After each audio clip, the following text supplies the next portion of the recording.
پێشکەش بە کاک حەمەحسێنی کەریمی ڕێبەری هەمیشە زیندوی کۆمەڵا لە یادی دامەزرێنەری ڕۆژی سوورە ئاڵا لە سەردەمی شکاندنی سەهۆڵبەندانی نیشتمان بۆ ماڵ ئاوایی لە زستانی لەشتەزێنی کوردستان لەو ساتەدا لە کاتی تێپەڕاندنی ڕێبەندانەکەی سەقز لە ڕێگەی کۆچی زستاندا لە کاتی لادانی تارای ڕەشی شار لە 26 لە چاوەڕوانی هاتنی بەهار پێویستمان بوو بە دەرکەوتنی هەتاو بەڵام ئەو جار نەک وەک جاران نەک بە بۆنەی تیشکی هەتاو بەڵکو بە گەرمای جەستەی پاک و بێگەردت بە بەخشینی ژیانی خۆت چرای ڕووناکیت داگیرسان ڕێگەی ڕوونی هەڵکردنی سوورە ئاڵات کرد بە ئامانجی هەمومان. سڵاو خۆشەویستان، ئەم کاتە و هەموو کاتێکتان باش. بە بۆنەی هاتنی 26 ڕێبەندان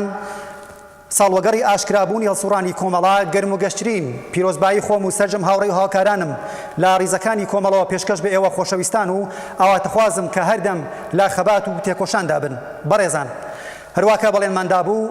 ئەم شەویش بەرنامەیەکی تایبەت بە بۆنەی 26 ڕێبەندان ساڵ ڕۆژی ئاشکرابوونی هەڵسوڕانی کۆمەڵەمان هەیە و ئێوە خۆشەویستانیش دەتوانن لە ڕێگای ئەو ژمارە موبایلەی کە لەسەر شاشەی ڕۆژهەڵات تیوی دەیبینن واتە 00964 750 385 0416 ڕاستەوخۆ پەیوەندی بە ئەم بەرنامەوە بگرن و ئەو خۆشەویستانش کە ئیمکانی ئەوەیان هەیە لە ڕێگای وایبەر، واتساپ، لاین، تێلگرام و واروها پەیجی ئێوە ڕۆژهەڵات با ڕێنووسی کوردی پەیام بۆ ئەم بەرنامەیە بنێرن و ئەگەر پرسیارێکیشتان بوو لە میوانی بەڕێزی بەرنامەکە کە ئەم شەو میوانداری بەڕێز کاک ڕەفیق حسین پەنایی ئەندامی کومیتەی ناوەندی کۆمەڵەمان کردووە و ئێوە خۆشەویستان دەتوانن پرسیار یا ڕاو بۆ چوونی خۆتان لەسەر 26 ڕێبەندان و مێژووی کۆمەڵا لەگەڵ ئێمە و باقی بینەرانی خۆشەویستە باس بکەن. سڵاو کاک ڕەفیق، ئەو کاتتان باش و بەخێر بێن بۆ بەرنامەی ئێوە ڕۆژهەڵات. هەموو کاتێکی ئێوەش باش کاک موختار. سڵاو و ڕێزم هەیە بۆ ڕەفیقەکانی تەلەڤیزیۆن کە لە ماوەیە زەحمەتی زۆریان کێشاوە، هەروەها پیرۆزبایی 26 ڕێبەندان لە سەرجەم بینەرانی بەڕێزی ڕۆژهەڵات تیڤی بە تایبەتی و جەماوەری تێکۆشەری کۆمەڵە لە کوردستانی ڕۆژهەڵات و لە سەرتاسەری جیهان دەکەم. سپاس کاک ڕەفیق بۆ کە دەرگای باسەک بکەینەوە. ئەگەر بیت باسی کۆمەڵە بکەیت، چۆن وەسفی کۆمەڵە دەکەیت؟ لە ڕاستیدا جارێ دەرفەتێک وەردەگرم ئەگەر ئیجازەم ببێت ئەوەش پێ ئێزافە بکەم لەو پیرۆزباییە کە ڕەفیقەکانی نهێنی ئێمە لە کوردستانی ڕۆژهەڵات ئەم ساڵ ڕوتینێکی یەکجار گەورەیان بەخشیە ڕۆژی کۆمەڵا و لە ڕاستیدا چالاکیەکانی ئەوان مەشغەڵێکی لەو سەرمای زستانە تین و گەرمایکی بەخشیە بنەماڵەی سەربەرزی شەهیدان و لە هەمان کاتیشدا خەوی لە هێزەکانی کۆماری ئیسلامی زڕان جێ خۆیەتی سپاسیان بکەین و دەستخۆشیان لێ بکەین. لە وەڵامی پرسیارەکەتە ئەگەر دەبێ بگەڕینەوە بۆ دواوە بۆ مێژووی کۆمەڵە و لە ڕاستیدا ئەگەر بتەوێت سەرهەڵدانی کۆمەڵا و هاتنە دنیای کۆمەڵا وەکو پەدیدەیەک چاوی لێ بکەیت دەبێت پێش ئەو بارودۆخی کە کۆمەڵی تیا سەری هەڵداوە ببینین و بەڕەسی بکەین کە ئەوش بخۆی دەرفەتێکی ئەوەمان لەبەردەستانیە کە لە هەموو زۆنگەی کەەوە بمانەوێت ڕەسیدگی بەو تاریخە بکەین و ڕەفیقەکانی ئێمە بە درێژایی تاریخ زۆر جار هەم بە نووسراوە و هەم بە تەوزیحات بە تایبەتی ڕەهبەرانی زیندوی ئێستای کۆمەڵە لەم بارەوە شتی زۆریان وتووە، شتی زۆریان نووسیوە. لە ڕاستیدا کۆمەڵە ڕەنگە ئەو پرسیارە زۆر جار کراوی لە 26 ڕێبەندانە کە ئەگەر بتەوێت کورت پێناسەیەک لە کۆمەڵە بکەیت و پرسیارە جوابەکەیژی زۆر جار بیستراوە ئاشنایە بە گوێمان کە کۆمەڵە حزبێکی چەپی سۆسیالیستیە، حزبێکی مۆدرن بۆ لە سەردەمی خۆیان، حزبێک بوو کە بەرخەلافی جەریانهایەکی پێشوەختی خۆی لە کوردستانە هاتە دنیا، حزبێک بوو کە ڕەچەشکێنی زۆر ئەرسەهایی خەبات بوو لە کوردستانە، بەڵام هەر کام لەو ڕەچەشکێنیانە هەر کام لەو خەباتانە بۆ خۆی دەبێت وەکو خۆی بەڕەسی بکەین. مەسەڵەن بۆ نمونە ئەگەر دەڵین هاتنی ژنان، مسلحکردنی ژنان و هاتنە مەیدانیان و هاتنە سەنگەریان بەرهەمی خەباتی کۆمەڵەیە، ئەمە ڕەنگە بە جوملە یەک جوملە بێت، بەڵام بە بڕوای من دەبێت یەکجار عمیق بڕتە نێو ئەم بەحسەوە لێ بکۆڵیتەوە کە مەبەست لەمە چییە؟ چۆن بۆ حەزبێکی تا ئەو کات جوان لە کۆمەلگایکی دواکەوتوو لە سەردەمی خۆیدا بێ تەردید بێ ڕاڕایی بێ ئەوەی سڵ بکاتەوە لەم دابوونەریت و لە هەمان کاتە لە دوژمنان و لە نەیارانی خۆی کە هەر کامیان لە خۆی قەویتر و بەهێزتر بوون چۆن بۆ دەستی برد و ژنانی هێنا ڕێزی مبارزەوە. ئەمانان پێناسەکان و لە هەمان کاتە ئەم نوێ ئاوەریانەی کە لە تاریخی کۆمەڵە بە هاتنی کۆمەڵە بۆ کوردستان کرا چی بوون؟ هەرکەم لەوانە بۆ خۆی وەک عەرزم کردێت تەفسیری دوور و درێژی هەیە. مەسەڵەن بۆ نمونە کە من باسم کردوتم دەبێت بگەڕینەوە بۆ پێش هاتنە دنیای کۆمەڵە دەبێت بیزانین لە کوردستان و لە ئێران بەگشتی و لە کوردستان بە تایبەتی کەلێنێک دروست ببوو، فەزایەک دروست ببوو کە خەریک ئەم کەلێنە تەنها بەهێزێکی پێشکەوتن خوازی وەکو کۆمەڵە پڕ دەکرایەوە. پێش ئەوەی کۆمەڵە ئاشکرا ببێت، پێش ئینقلابی 57 ئەگەر مێژووی بە تایبەتی جۆڵانەوەکانی پێش کۆمەڵە ڕەسیدگی پێ بکەین دەبینین بۆ خۆی زۆر زەعف و کەم و کۆڕی بوو، یەکجار لاواز بوو لە بەعزی شوێنێکە. مەسەڵەن یەک لەوانە حتا بە کۆماری کوردستانیژەوە تو دەبینین زەعف و ئیشکالاتێکی عومدەیان بوو، جنبشێکی بە پانتایی کوردستان نەبوون، جنبشێک بوو کە نەیتوانی باڵ بەسەر هەموو کوردستانە بکێشێ و لە هەمان کاتە هەموو چین و توێژێکی کوردستان لەگەڵ خۆی بخات. بە بڕوای من ئەم کەلێنانە بوو، ئەم درزانە بوو لە جنبشی کوردستانە کە بە بوونی کۆمەڵە پڕ کرایەوە. ئەگەر هەر بازم بگەڕیتەوە بۆ دواوە تۆ دەبینیت لە ئەدەبیاتی شۆڕەشە، لە ڕووی جیئۆپۆلیتیکی جۆغرافیاییەوە بە هەموو لە حازەکەوە تۆ دەبینیت کوردستان خەلەئێکی پێوە دیار بوو. پێش کۆمەڵە ئەحزابی دیکەش هەبوون، پێش کۆمەڵە جنبشی تریش هەبوو، جۆڵانەوەی دیکەش هەبوو، بەڵام هیچ کەم لەو ئەحزاب و لەو جۆڵانەوەنە نەیانتوانی ئەم داخوازی خەڵکی ئەو کوردستان لەو سەردەمە بدەنەوە.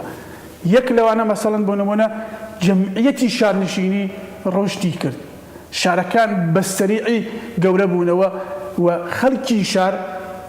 و ئەم داخوازیانە فعل و انفعالاتێکی سیاسی لە کوردستانی ئێران و لە ئێران بەگشتیا هاتووە ئاراوە کە خەڵک تینوی شتێکی دیکە بوون، تینوی حەزبێکی تازە بوون کە جوابی پێ بداتەوە. بە عەقیدەی من کۆمەڵە پڕاوپڕ جوابی داوە بەوانە و بێ ڕاڕایی و بێ تەردید دەستینیان سەر خاڵەکان و شتی دۆزیەوە بۆ هەرکەم لەو شتانە. کرێکاری هاورد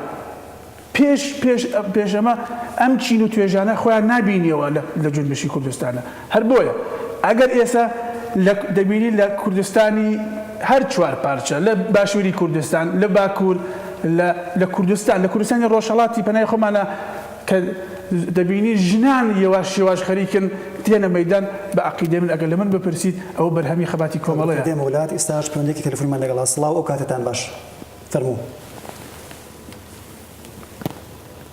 بەڵێ فەرموو.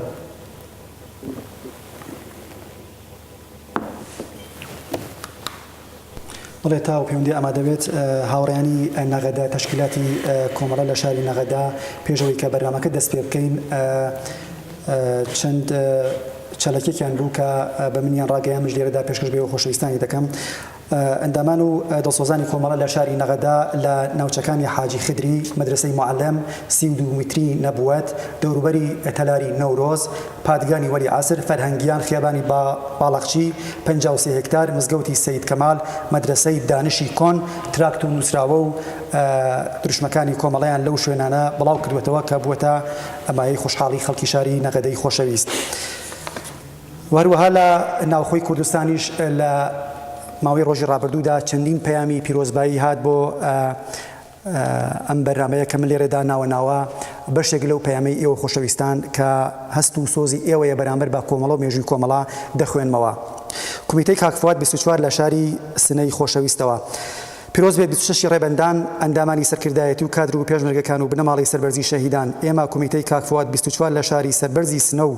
وێڕای پیرۆزبایی لە ئێوە لەم بارودۆخە هەستیارەدا کە لە ناوچەکەدا حاکمە ئێمە زیاتر لە جاران لەسەر ڕێبازی پیرۆزی ئازادی و سۆسیالیزم سوور و سوورتر دەبین بەو پەڕی هیوا بە ئازادی کوردستانەوە درێژە بە خەباتمان ئەدەین بژی کوردستان بژی ئاڵای سووری کۆمەڵا و بژی ئێوەش خەڵکی سنەی شاری خۆشەویست.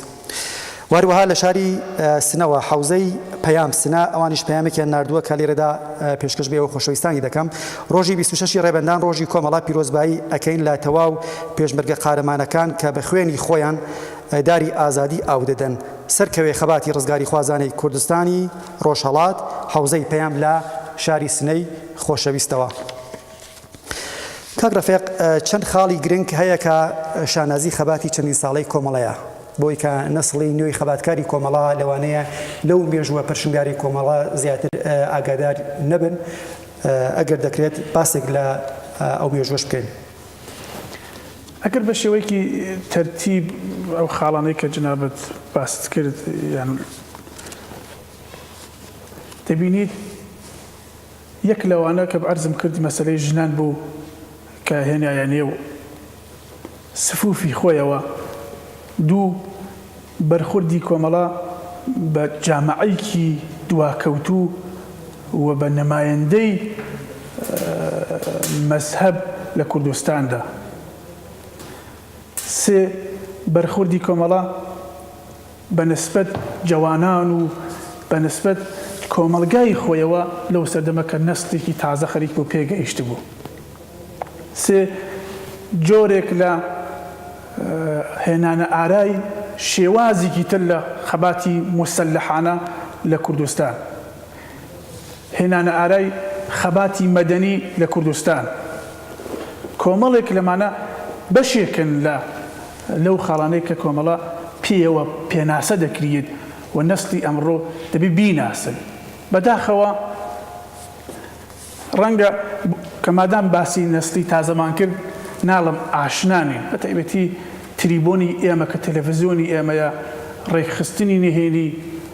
و کادر و ئەو ئیسکلێتە عەزیمەی کۆمەڵا بە شێوەیەکی مرەتەب خەریکن تەرویج و تەوزیعی سیاسەتەکانی کۆمەڵا دەدەن لە کوردستان بەشێک لەو سیاسەت و تەرویجەش بێگومان تاریخی کۆمەڵی تا باسەکەن خەڵکی کوردستان ئاشنان بەڵام نەسڵی تازە ڕەنگە تەقریبەن ئەوانەی بۆ خۆی لەمس نەکرد بێت نەیبینی بێت من بۆ خۆم وەک نمونە کاک موختار لەو ماوەیە کە مەسەلەی کوبانی ڕوویدا کە بینیمان خۆشبەختانە ژنانی کوبانی زۆر فعال بوون لە مبارزە و لە مقاومەتێکە لە کوبانی کرا بەڵام نەسڵی تازەی کوردستانی ڕۆژهەڵات بە جۆرێک فەراموشیان کرد من لە فەیسبووکەکان هەشتی ئاوام ئەبینی جاری وا هەبوو کەسانێک وا بوو ستاتۆسێکیان دەنووسی پیان وا بوو مێژوو لەوەوە دەستی پێ کردووە لە مبارزەی ژنان یەک لەوانە بۆ نمونە بەرخوردم کردووە لەگەڵ خانمێک کە لە شاری سنە بوو کە عەکسێکی کچێکی دانابوو کە بەڕاستی بوو هەمومان شانازی بوو کە لە کۆبانیە کاک ڕەفیق دێمە وڵات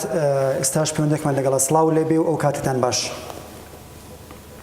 فەرموو سڵاو لێبێ و ئەو کاتتان باش فەرموون لە بەداخۆ من دەنگی ئەو بینەرە خۆشەویستانە فەرموو کاک ڕەفیق ئەوم عەرزی کردی کە لە کوبانی ئەو شانازیە کرا خانمێک کە عەکسێکی خانمێکی دانابوو کە نووسی بووی بەسەر عەکسەکەەوە کە لێرەوە مێژوو دەست پێ دەکات بۆم نووسی کە دیار بوو نائاشنا بوو بەو تاریخە یا ئێمە کەم کار بووین کە تەوزیعی ئەومان نەداوە بەداخەوە باخەرجگا هەن کۆمەڵش بڕێ شەرمێوەن بووە لەم شانازیانەی خۆی کەمتر تەرویجی کردووە بۆم نووسیم ئەگەر فەیسبووکەکەت دابخەیت و لە دنیای مەجازی تۆزی بیتە دەرەوە مەحەلەکانی سنە پڕیە لە ئەسرین و شەحلا و نەسرین و پەروین کە ئەوانە مێژوویان گۆڕی پێشەوە یەکەم شەهیدی ئیعدامی ژن لە کوردستانی ئێرانە کۆمەڵە بوو بۆیە مەبەستم چییە لە مەبەستمەوەیە کاک موختار ئەو نەسڵە تازە ئێمە ڕەنگە تۆزێک لەگەڵ ئەم واقعیاتە ئاشنا نەبوو بێتن و ئەوانن ئەو خاڵانن کە دەبێت ئێمە زیاتر لە سەریان بدوین و لە ڕۆژەکانی کۆمەڵە زیاتر شی بکەینەوە و نیشانی بدەین ئەو پێناسانەی کە کۆمەڵەی پێ ئەوان ناسن ئەوانەی کە مربوط بوو بە کۆمەڵە و کۆمەڵە بەمەوە دەناسرا دەبێت ئێمە جایەکەی خۆی پێ بدەینەوە و تەرویجی بکەین و نەسلی تازەش بەمە ئاشنا بکەین. خۆشبەختانە ئێمە بەرهەمی چەند ساڵی ڕابردووی ئێمە بە دنیای ارتباطات و بەداخەوە ئێمە دوورین لە کۆمەلگای خۆمان و چۆن ڕاستەوخۆ کۆمەلگای خۆمان لەمس ناکەین ئەم ارتباطی ئێمە بەشێکی کۆن دەکاتەوە تۆزێک ئەی پچڕێنێت بۆیە ئەمە ڕەنگە هۆکارێکیش بێ بۆ ئەوەی دقیق نەمانتوانی بێت خەڵک بەم لە حازەوە ئاشنا بکەینەوە. بۆیە خەباتی کۆمەڵە ڕابردوویش پڕ لە شانازی کۆمەڵە و ئەو خاڵانەی کە مربوطن بە سەرنوشتی کۆمەڵە لە ڕابردووە بە عەقیدەی من خەباتێکی پڕ لە شانازی بوو و ئەوانە دەستکەوتایەکی مێژوون نەک بۆ کۆمەڵە وەکو جەریانێکی سیاسی بەڵکو بۆ بزوتنەوەی کوردستان. مەسەڵەن بۆ نمونە لە کوردستانی خۆمان لە کوردستانی ڕۆژهەڵات شەڕی عێراق و ئێران کرا تاکە حزبێک بوو کە بە هەموو هێزەوە تەلاشی کرد کە خەڵکی کوردستان نەڕۆن هاواری کرد بانگەوازی کرد کە ئەو شەڕە شەڕێکی ماڵوێرانکەرە ئەو شەڕی دوو دیکتاتۆر و شەڕی دوو کۆنەپەرستە لە منتەقەکە و خەڵکی کورد نابێ بڕوات بەشداری بکات. ئەوانە بەشێکن لە تاریخی کۆمەڵە ئەوانن کە کۆمەڵەی کرد بە حزبێکی جەماوەری لە کوردستانە و حزبێکی بە هەیبەت و بە ئۆتۆریتە کە جێگاکەی دیارە و خەڵکیش بە تایبەتی خەڵکی کوردستانی ڕۆژهەڵات ئێمڕۆ دەیبینین ئەمڕۆ بەرهەمەکانی دەبینینەوە کە خەڵک ئەو حزبە ڕەنگە جاری وا هەیە گلەیی لێبێ وەکو هەموو کۆمەلگای کە لەگەڵ حزبەکەی خۆیان جاری وا هەیە تووشی کۆنتاکتە جاری وا هەیە تووشی کێشە ئەبێت گلەییژی لێکە بەڵام پێم وایە کوردستانی ڕۆژهەڵات قەت ئەم شانازی و ئەم دەستکە و ئەم خەباتە 37 ساڵەی کۆمەڵە لەبیر ناکە. سپاس. بینەرێک بەناوی پەشیمان لە چلچەمە دەڵێت 26 ڕێبەندان ساڵ ڕۆژی گیانبازی هاوڕێی ڕابەر کاک حەمەحسین کەریمی و هەروەها پیرۆزبایی خۆم ئاراستەی سەرجەم بنەماڵەکانی شەهیدان و زیندانیانی سیاسی و سەرجەم پێشمەرگەکانی کۆمەڵە دەکەم پیرۆز بێ 26 ڕێبەندان ڕۆژی ئاشکرابوونی ئەستێرە سوورەکەی کۆمەڵە. پەشیمان لە چلچەمە. بەڵێ هاوڕێیانی تەشکیلاتی نهێنی لە شاری سەقز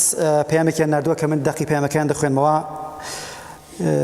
هاوڕێیانی کۆمەڵە خەڵکی تێکۆشەری کوردستان ڕۆژی کۆمەڵەتان لێ پیرۆز بێت. ئێمە وەک ئەندام و تەشکیلاتی کۆمەڵە لە شاری سەقز وەکو هەموو ساڵانی ڕابردوو بەهێزتر لە جاران بەرەو پیری 26 ڕێبەندان ڕۆژی کۆمەڵە ئەچین. لەم ڕۆژەدا ئێمە بە چالاکی تەشکیلاتی و کاری جدی لە خەباتی شۆڕژگێڕانەی کۆمەڵە ڕێز دەگرین. لە 26 ڕێبەندان هەر ساڵە بەڵێن تازە ئەکەینەوە کەتابە دیهاتنی ئامانجەکانی کۆمەڵە لە خەبات و تێکۆشان ڕانەوەستین و درێژەدەری ڕێگەی پڕ لە شانازی کاک حەمەحسینی کەریمی و هەزاران شەهیدی کۆمەڵە بین. مەرگ و نەمان بۆ کۆماری ئیسلامی و هەر شەکاوە بێت ئاڵای سووری کۆمەڵە تەشکیلاتی نهێنی کۆمەڵە لە شاری سەقز. کاک ڕەفیق باسمان لە مێژوویەک کرد مێژوویە کە پاش 37 ساڵ لە هەسوڕانی ئاشکرای کۆمەڵە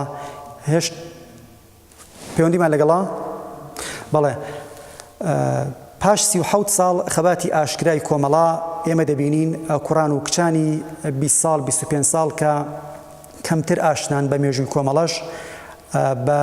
شور و شەوقەوە دێنە ناو ڕیزەکانی کۆمەڵە و چەکی پڕ لە شانازی کۆمەڵە لەشان دەکەن.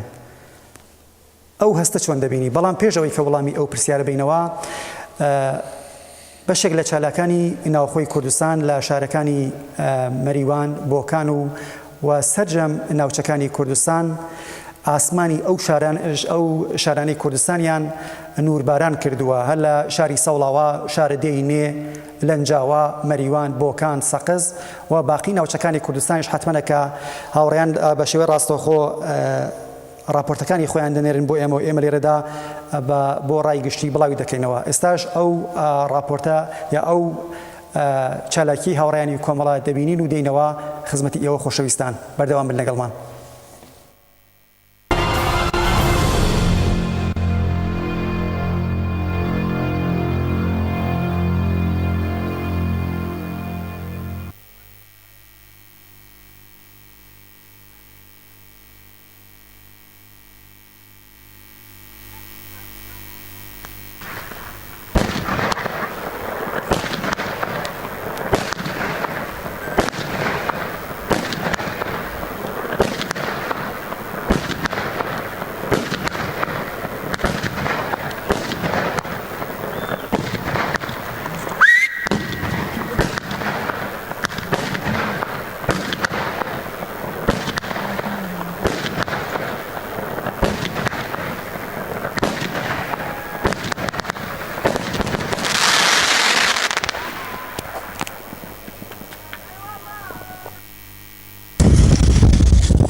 بەڵێ خۆشەویستان ئەوە بەشێک لە چالاکی هاوڕێیانی کۆمەڵە بوو لە شارەکانی کوردستان کە لە ڕۆژهەڵاتیەوە بڵاومان کردەوە. کاک ڕەفیق پەیامێکی تراتوە پێشەوەی کە بەڕێستان ئەوڵامی پرسیارێکم بنەوە ئەم پەیامەی کۆمیتەی شوانیش لە شاری سنەی خۆشەویست دەخوێنمەوە. دەڵێن پەیامی پیرۆزبایی کۆمیتە و حەوزەکانی شاری سنە کۆمیتەی شوان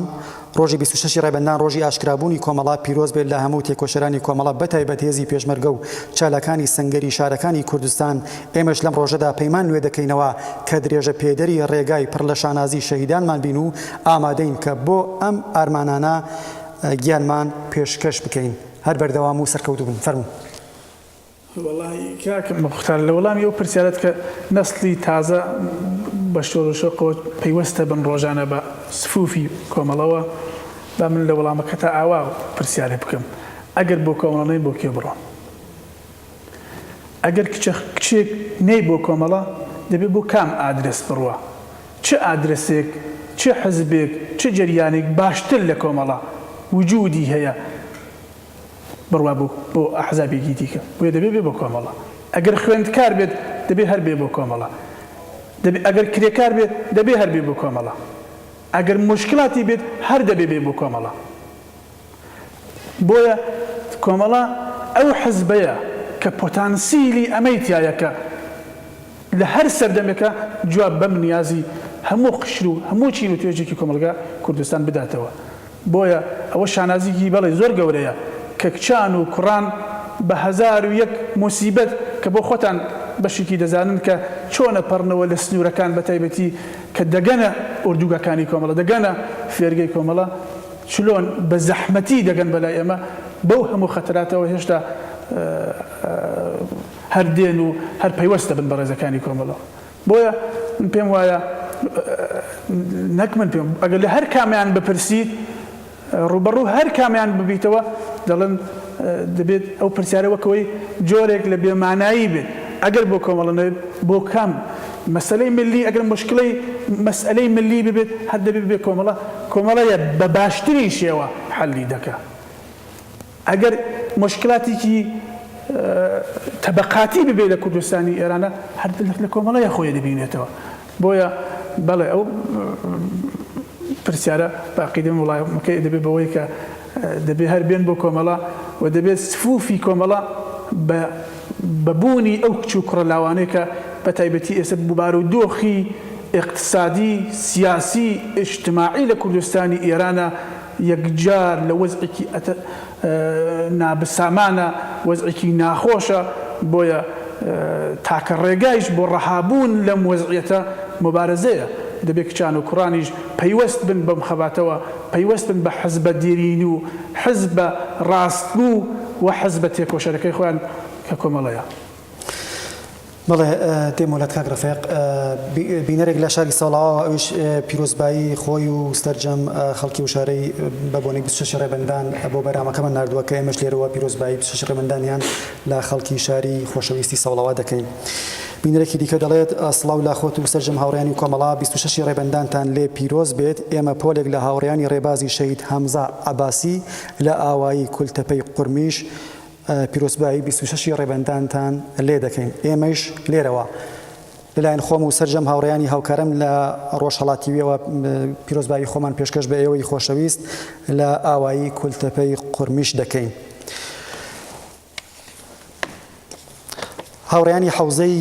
ئاویەر 79 ئەوانیش پەیامێکیان نردووە کە من لێرەدا دەقی پەیامەکەیان دەخوێنمەوە. ئەویش زۆر کورتە.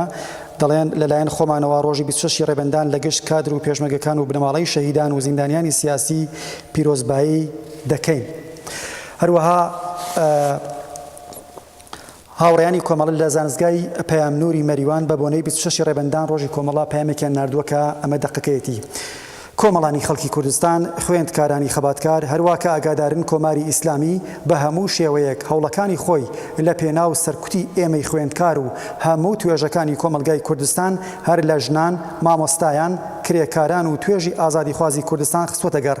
کۆمەڵا وەک حیزبێکی شۆڕژگەر و خەباتکار لە ناخی زانستگاکانی ئێران و کوردستانەوە سەری هەڵدا و لە زانستگاوە بەردی بناغی داڕێژرا و بوو بەو کۆمەڵەی کە هەمومان شانازی پێوە دەکەین هەر لە پێناو کۆمەڵە و ئامانجەکانیدا بوو کە چالاکانی پێشووی خوێندکاری وەک کاک فواد مستەفا سوڵتانی کاک حەمەحسین کەریمی و کاک ستێخی کەمانگەر گیان و ژیانی خۆیان لە پێناویدا بەخت کرد لێرەوە داوا لە هەموو خوێندکارانی کوردستان دەکەین کە وەک ڕابردوو پاڵپشتی لە سیاست و ئامانجەکانی کۆمەڵە بکەن و کۆمەڵە بە حیزبی خۆیان بزان و وزە و تواناکانتان لە پێناو ئامانجەکانی کۆمەڵە وەگەڕ بخەن هەر سەرکەوێت خەباتی کۆمەلگای خوێندکاری کوردستان بژی کۆمەڵە سەرکەوێت جوڵانەوەی ئازادی خوازانی خەڵکی کوردستان 25 ڕێبەندانی ساڵی 94 هەتاوی خوێندکارانی زانستگای پەیامنووری مەریوان ئێستاش پەیوەندێکمان لەگەڵ سڵاو لێبێ ئەو کاتتان باش بەڵێ فەرموو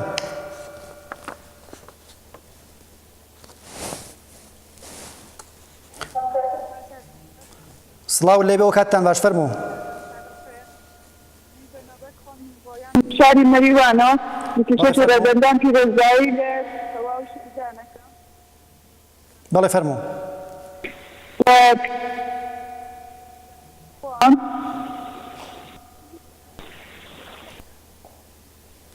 بەڵێ فەرموو بداخۆ من بەباشی هەمچنی حیزبەکان چوارتاکۆ کوردستان و دەستی ئێوەش خۆش بۆ کاناڵە جوانەکەتان سپاس دەکەین شەوێکی خۆش لە ئێوەش پیرۆز بێ 26 ڕێبەندان پەیامێکتر هاتووە دەڵێت ئێمە وەک بنەماڵەی شەهیدانی کۆمەڵا پیرۆزبایی خۆمان بە بۆنەی 26 ڕێبەندان ڕۆژی ئاشکرابوونی خەباتی کۆمەڵا لەسەر جەم خەڵکی کوردستان بەتایبەت سەرکردایەتی و کادران و پێشمەرگەکان کۆمەڵا زیندانیان سیاسی پێشمەرگە دێرینەکان و بنەماڵەی شەهیدانی کۆمەڵا و تەواوی ئازادی خوازانی کوردستان دەکەین و بەڵێن بە شەهیدانمان بەتایبەت شەهیدانی گوردانی سیویەکی بۆکان دەدەین کە ڕێبواری ڕێگاتانی سپاس بۆ پەیامی ئەم بینەرە خۆشەویستەش کاک ڕەفیق ئەگەر بینە سەر ئەم سەردەما بەو مێژوەی کە باسمان کرد بەو ڕووتێکردنەی لاوانی خەباتکار کە ڕوو لە فێرگەی پێشمەرگایەتی کۆمەڵە دەکەن بەو مێژووە کە نسلی نوێی خەباتکار تا ڕێژەیەکی کەم لێی ئاگادارن ئێستا خەباتی کۆمەڵە چەند دەبین ڕەنگە سەردەمەکە یەکجار تەغیری کرد بێت ئەو گۆڕانکاریانەی کە لە منتەقەکە هاتووەسە ئاراوە بێکاریگەری نین لەسەر کۆمەڵە دووربوون بە جۆرێک کاری تێکردووە لەسەر خەباتی ئێمە کۆمەڵێک خاڵ هەن کە ئەگەر دەست نیشانیان بکەیت ڕەنگە بە جۆرێک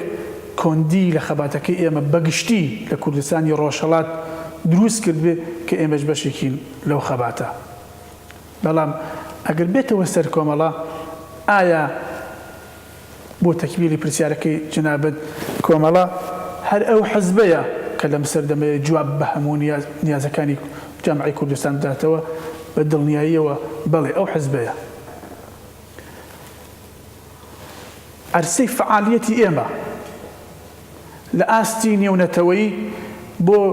بۆ ناساندنی کورد وەکو کوردی ڕۆژهەڵات بە تایبەتی لە بارودۆخی ئێستا دەبینین کە کەیسی کوردی ڕۆژهەڵات یەکجار لاوازە لە پارچەکانی دیکە خەباتەکەیان و وەزعیەتێک کە هەیانە لە ڕۆژێفان مەسئلەی کورد لە تورکیا مەسئلەی کورد لە سووریا مەسئلەی کورد لە عێراق بۆ بە مەسئلەیەکی جیهانی تاکە بەشێک لە کوردستان کە مابێتەوە کە خەباتەکەی یا ئەم بەشەکە ئەم کەیسی کوردی ڕۆژهەڵاتە لاواز بێت بە عەقیدەی من کوردی ڕۆژهەڵاتە ئەگەر ئەوەندەیژی کاری بۆ کرابێت بۆ ناساندنی ئەگەر ئەوەندە کاری بۆ کرابێت بۆ ئەوەی بێتەوە ڕۆژەف ئەگەر ئەوەندەی کاری بۆ کرابێت بۆ ئەوەی کە حەقی خۆی پێ بدرێت بە عەقیدەی من ئەوە کۆمەڵە ئەو فعالیەتی کردەوەی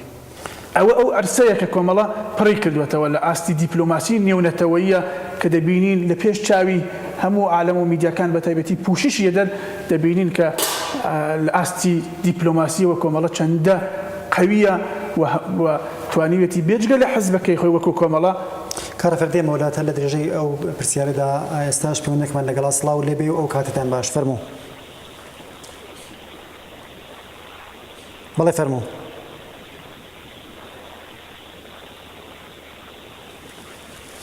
بەڵێ تا سلام عرضم خدمت جناب علی کاک مختار. سلام کام ایمان عزیزم. سلام کام خدمت جناب علی کاک مختار. سلام کام ایمان عزیزم کاکفت و سنتنایی. پلیس شنوده خوان روز 26 ریبندان روز کماله و 20 مردم کردستان خصوص خانواده شهدا و زندانیان سیاسی تبریکشان و همچنین برای خوشگلیم به پیشنهاد کماله. من محمد موسویم به شهر ایلام. سپاس دەکەین بینەری خۆشەویستەوە پیرۆزبایی خۆمان پێشکەش بە ئێوە و خەڵکی خۆشەویستی شاری ئیلام دەکەین ئاواتە خوازین کە وەکو ماوەی 1-2 ساڵی ڕابردوو لاوانی خەباتکاری ئۆستانی ئیلام و ئۆستانی کرماشان ڕوو لە هێزی پێشمەرگەی کۆمەڵە بکەن و بۆ بەدیهێنانی ئامانجەڕەواکانی خەڵکی کوردستان خەبات و تێکۆشانی خۆتان دەست پێ بکەن. بینەرێک پەیامێکی ناردووە وەکو بەڵێ سڵاو پەیامی هاوڕێیانی شنۆ بە بۆنەی 26 ڕێبەندان هاوڕێیان و ئەندامانی سەرکردایەتی کادر و پێشمەرگە و لایەنگرانی کۆمەڵە ئێمە وەک پێشمەرگە دێرینەکانی شنۆ پەیمانتان لەگەڵ تازە دەکەینەوە و بەڵێن دەدەین تا ئاخرین قەترەی خوێنمان لەگەڵتانین هەر سەرکەوتوو بوون و بەردەوام بن. ئێوە پێشمەرگە دێرینەکان هەوێنی شۆڕش و بزوتنەوەی شۆڕژگێڕانەی کوردستانن. پەیوەندیمان لەگەڵ کاک ئیدریس. بەڵێ کاک ڕەفیق فەرموو درێژەی باسەکەتان. لا ئەوم ئەرزەکەی لە ئاستی نێونەتەوەیە کۆمەڵە توانیوتی ئەو زەعفانەیە کە بەشی کوردستانی ڕۆژهەڵاتایەتی پڕی بکاتەوە لە ئاستی خۆی. هەرچی هەڵەگەردە بۆ خەبات لە کوردستانی ڕۆژهەڵاتە کوێ چ لە ڕابردوودا کە ئەوەی سەنگەری سەختی خەبات بووە پێشمەرگەی کۆمەڵی تا شەهید بووە. ئەوە هەرچی هەڵەگەردە بۆ مێژوو هەرچی هەڵەگەردە بۆ خەباتی ئێستای هەموو ئەرسەکانی خەبات بە مەدەنی بە جەولەی پێشمەرگانە بە حزوری هێزی مسلحی کۆمەڵە لە سەر تاسەری کوردستانە ئەوە خەباتی کۆمەڵەیەکە خەریکە جۆرێک لە بوژانەوە جۆرێک لە تین دەبەخشێ بە جەستەی جنبشی کوردستان لە کوردستانی ڕۆژهەڵاتە. بۆیە لەم بارەوە کاک مختار من پێم وایە لە وەڵامێکی پرسیارەکەی تووە دەبێت ئاوا عەرزت بکەم کە بەڵێ کۆمەڵە هەمان حزبە و ئەو حزبەیە کە ئێستا جایگایکی قەوی و محکەمی هەیە نەک لە کوردستان بەڵکو لەسەر تاسەری ئێرانی جا هیچ کێشەیەک ناتوانێت ڕەسیدگی پێ بکری لە چارەنووسی داهاتووی ئێران قسەی لەسەر بکری کە بێ کۆمەڵە حەل ببێت. ناتوانانی دەست قسە لەسەر کەیسی کوردی ڕۆژهەڵات بکەیت و کۆمەڵی تیانە ببینیتەوە. بۆیە کۆمەڵە لە موقعیتێکی قەویە لە کوردستانی ڕۆژهەڵاتە حزوری هەیە و لە هەموو عەرسەکانی خەباتە بە بەردەوام و شیلگیرانە خەریکی فعالیەت و بوونی هەیە. بەڵێ کاک ڕەفیق دێمە وڵات ئێستاش پەیوەندێکمان لەگەڵە سڵاو لێبێ و ئەو کاتتان باش. بەڵێ فەرموو.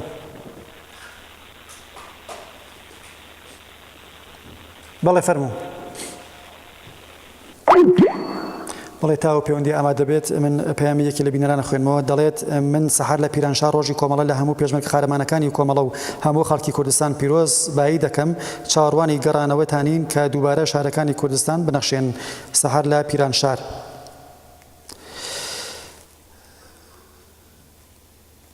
پەلی تەشکیلاتی هەڵۆکانی پێشڕەو لە شاری بۆکان پۆلی ببورن پەیامێکیان ناردووە کە من لێرەدا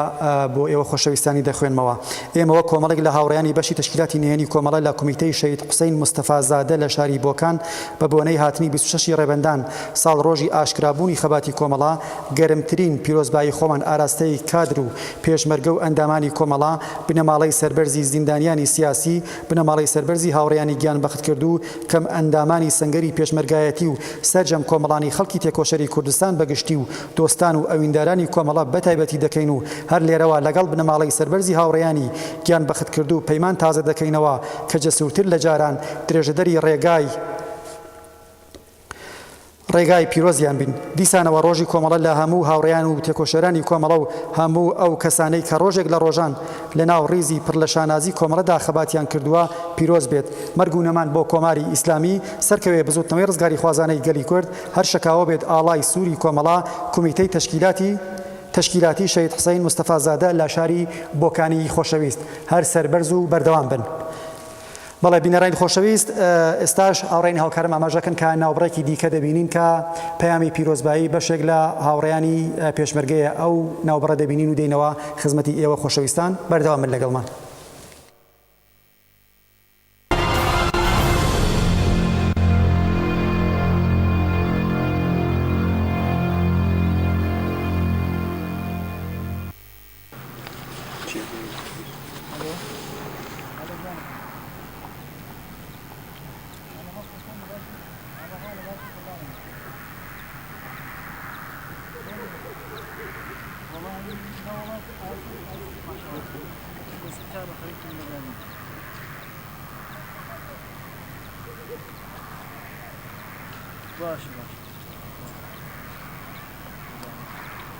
خوش بید خواهد بس خوش بید رئیس آمدیم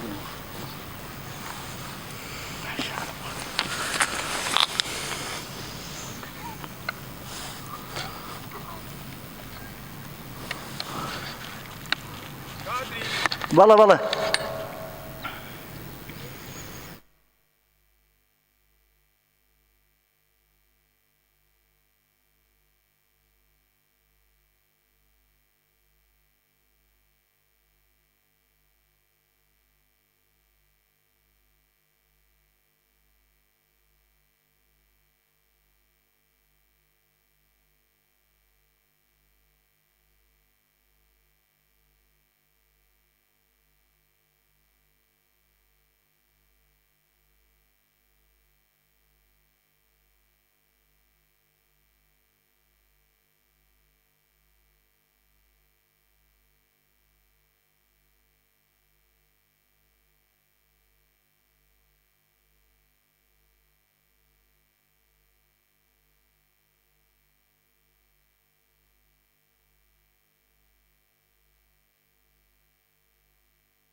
ئەندان ڕۆژی ئاشکرابوونی خەباتی کۆمەڵە دەبێت وەکو ڕۆژێکی مێژووی چاوی لێ بکەین و بێگومان ئەم ڕۆژە پیرۆزە پڕە لە هیمای خۆراگری و شۆڕشگێرانە کە هەزاران شەهیدی قارەمان و پێشمەرگەی شۆڕژێر لەم ڕۆژەدا خۆراگریان بۆ کردووە. پیرۆز بێت 26 ڕێبەندان لە هەموو پێشمەرگەکانی کۆمەڵە و کادر و ئەندامانی.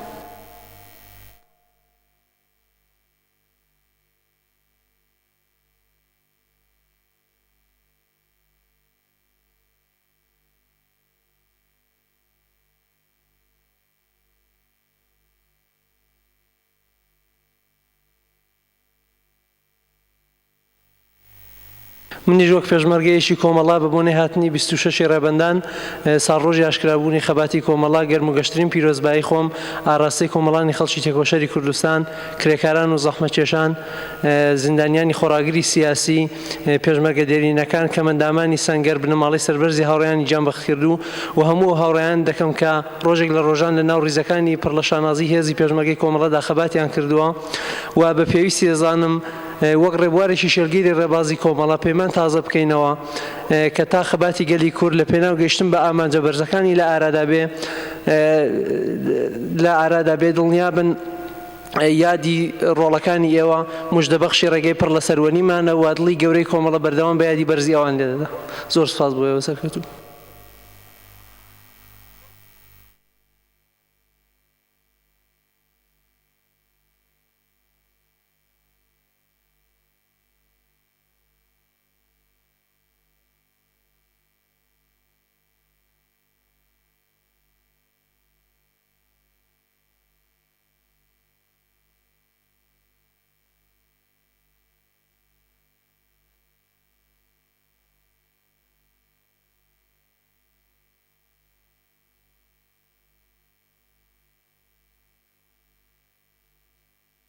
بیستوشەش ڕێبەندان پیرۆز بێت لە بنەماڵە شەهیدەکان و پێشمەرگە و کادر و ئەندامانی کۆمەڵە.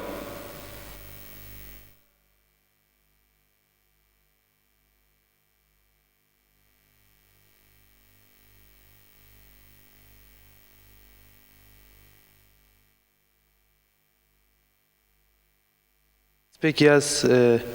26 ڕێبەندان لە هەموو گەلی کوردستان گەلی ڕۆژهەڵات پیرۆز دەکەم بتایبەت گەلی منطقەی ورمیە بێژم ماکوویە خۆی سەرماسێمانان پیرۆز دەکەم داواکاریەم جوانەیە کو مەسەلەن زیاتر بەشداری لە ناو حەزبی کۆماڵا بکەن چونکی ڕاستیژە حەزبی کۆماڵا حەزبێکی ڕاستیە ji بۆی gelê rojhilat cêgekî azadiyê ji bo cevanê Kurd yê rojhilat eger meselên cevanê rojhilat azadiya xwe digerin ji bo ku rizgariya gelê Kurd ew hezba ku ser bikeve dawakariya min ji bo aneyê ku beşdarî li navê hezbê bikin dîtir ez 26 رمضان جبوی همو گل کردستان پیروز دکم جبوانا پیروز به 26 ریبندان روزی اشکرابونی کوملا پیروز بای خو مراسم سرجم بنمالی شهیدانی کوملا سرجم بنمالی زندانیانی سیاسی و بنمالی پشمرگ خوشویستان دکم 26 ریبندان پیروز به همو کادر و اندامانی پشمرگ کوملا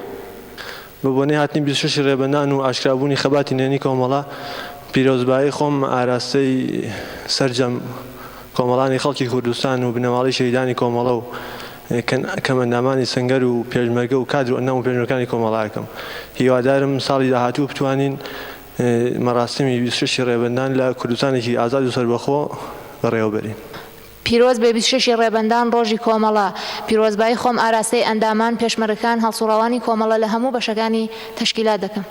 بە بۆنەی هاتنی 26 ڕێبەندان ساڵڕۆژی ئاشکرابوونی خەباتی نێنی کۆمەڵە پیرۆزبایی خۆم ئاراستەی سەرجەم بنەماڵەی گیانبەختکردوانی کۆمەڵە و سەرجەم بنەماڵەی زیندانیانی خۆڕاگری سیاسیەکەم کادر و پێشمەرگە و ئەندامانی کۆمەڵە چ لە قەلبی کۆمەڵە و چ لە دەرەوەی وڵات پیرۆز بە 26 ڕێبەندان. بە خێراتنی هاوڕیانی بەشی ڕۆژهەڵاتیڤیەکەم و مادوونەبوونیانەکەم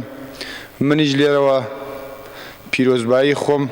پیرۆزبایی 26 ڕێبەندان پیرۆزباییەکەم لە بنەماڵەی شەهیدان بنەماڵەی زیندانیانی سیاسی سەرکردایەتی کۆمەڵە کەمەندامان کادر و پێشمەرگەکانی کۆمەڵە داواکەم لە کچان و کوڕانی ڕۆژهەڵات بێن بۆ پێشمەرگایەتی. وەک چۆلەکە چێڵە چێڵ وەک پەروانە گوڵە گوڵ شارە و شاری کوردستان دەکەن لەبەر بمباران شارە و شاری کوردستان دەکەن لەبەر بمباران دایک و بابم بێکارن ڕوت و برسی و هەژارن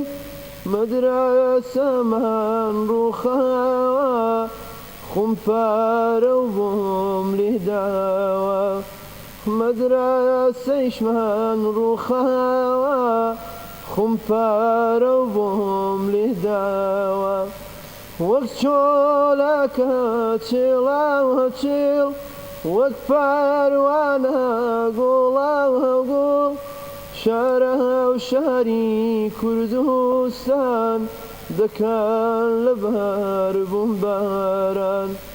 شارە و شاری کوردستان دەکەن لەبەر بمباران جەژنیم کوانە و ڕۆزیم کوا گۆرانیم کوا سۆزیم کوا شەڕ هەمووی نێتێک داوێم ئەخ بۆ برای کوژراوم شەڕ هەمووی نێتێک داوێم ئەخ بۆ برای کوژراوم وەک چۆلەکە چێڵاوە چێڵ وەک پەروانە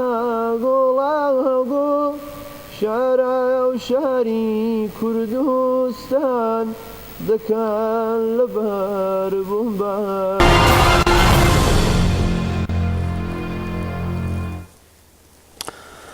بەڵێ بینەرانی خۆشەویست بینەری بەرنامەی ئەو ڕۆژهەڵاتن کە بەرنامەیەکی تایبەتە لەسەر 26 ڕێبەندان ساڵڕۆژی ئاشکرابوونی ئەڵسوڕانی کۆمەڵە.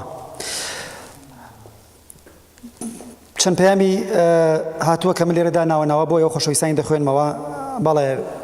پەیوەندێکمان لەگەڵا سڵاو لێبێ و ئەو کاتتان باش. بەڵێ فەرموو. ڕێز لێ بۆ کەناڵی ڕۆژهەڵات بە دەستخۆشی لە یەکەم کاتت بۆ زەحمەتەکانت بەخێراتنی کاتێکەکەمەمیانە بەڕێزا من یونتی قادر مشاری سەقف و پیرۆزای 26 ڕێبەندانەکەم لە هەموو خانەوادە شەهیدەکان و خانەوادە سیاسیەکان و بە تایبەتەوە پێشنەرگانی کۆمەڵە. سپاس دەکەم شەوێکی خۆش. ئێمەش پیرۆزبایی 26 ڕێبەندان لە ئێوە و سەرجەم خەڵکی خۆشەویستی شاری سەقز دەکەین. پۆلی شەهید کەریم مۆکە لە فەیزوڵڵابەگی 26 ڕێبەندانتان لێ پیرۆز ئەەکەم. ئەم بەیانیە کاتمە دەرێت دیتم کۆمەڵێک لە جیران و دوکانەکانم شیرینی دەبەخشنەوە ئەوە خۆم بینیم کە ئەم کارە لەلایەن دۆستان و هوادارانی کۆمەڵەوە بووە. ئێستاش پەیوەندێکمان لەگەڵا سڵاو لێبێ و ئەو کاتتان باش. بەڵێ فەرموو. بەڵێ فەرموو.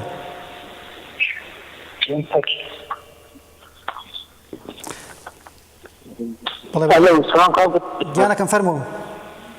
هەم خاترتان باش. کاڵگرافی حوسێن پەنا پیرۆزبایی 26 ڕێبەندان لە بینەماڵە شەهیدەکان و زیندانیانی سیاسی هەروە لە سەرگایەتی کۆمەڵە ئەنجام و کادرانی کۆمەڵەکەم پیرۆزبایی دەن. سپاس دەکەین لە ئێوەش پیرۆز بێ بینەری خۆشەویست لە هەر کوێیەکی ئەم کوردستانە هەیت. بەڵێ بینەرێک دەڵێت پیرۆزبایی 26 ڕێبەندان ئەکەین لە سەرجەم ببورن. پیرۆزبایی 26 ڕێبەندان ڕۆژی کۆمەڵە لە سەرجەم خەڵکی کوردستان بینەرێک لە دارسێرانی مەریوان. بەڵێ پەیوەندیمان لەگەڵا سڵاو لێبێ و ئەو کاتتان باش. فەرموو. بەڵێ فەرموو. سلام علیکم مختار. بەڵێ فەرموو بەڕێزم. سلام مختار وەختو بەخێر. سڵاو لێبێ فەرموو. سلام بوو میوانە بەڕێزەکەیش و سپاس دەکەم. حسێن بەنای من لە سنەفم زەحمەتان بوو. ڕۆژی ڕێبەندان تبریک عرض دەکەم بە تۆ سکرتێر و کاری ناوەندی و